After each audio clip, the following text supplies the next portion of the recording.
নমস্কার। 2026 সাল বৃশ্চিক রাশি এবং বৃশ্চিক লগ্ন। বন্ধুরা, বৃশ্চিক রাশি এবং বৃশ্চিক লগ্নের 2026 সাল কেমন যাবে? বছরের এই বছর আপনার ভাবনাত্মক ও কর্মাত্মক, অর্থাৎ আপনি নানা রকম ভাবনা চিন্তা এবং কর্মের ক্ষেত্রে এবছর আপনাকে অনেক কিছু শিখিয়ে যাবে এবং আপনাকে তৈরি করে দিয়ে যাবে।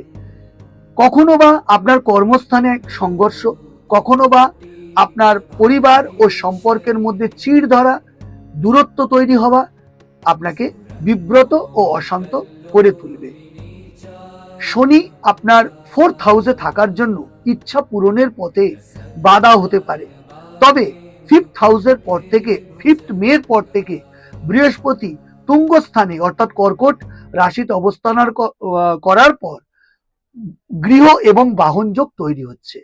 3rd হাউসে রাহু আপনার মনকে বিব্রত করবে, অশান্ত করবে এবং পাওয়ার অফ স্পিচ, বাক্য প্রয়োগ, মুখের কথা, ডেলিভারি এবং লস অফ টেম্পার আপনাকে বিভিন্ন রকম মামলা মোকদ্দমা, আইনি সমস্যা বা পুলিশি ঝামেলার মধ্যে ফেলতে পারে। তাই সতর্কভাবে বাক্য প্রয়োগ করুন। স্বাস্থ্যের অবনতি হতে পারে।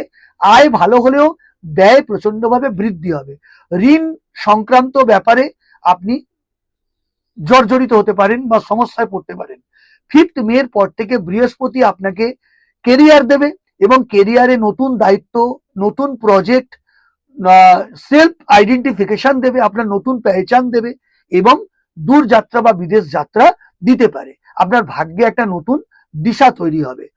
পরিবারের 5th মের পর থেকে পরিবারের মধ্যে যে অশান্তি ছিল, প্রেম সম্পর্কে যে দূরত্ব ছিল, তা ধীরে ধীরে কিন্তু নৈকট্য লাভ করবে, একটা নতুন প্যাশন তৈরি হবে।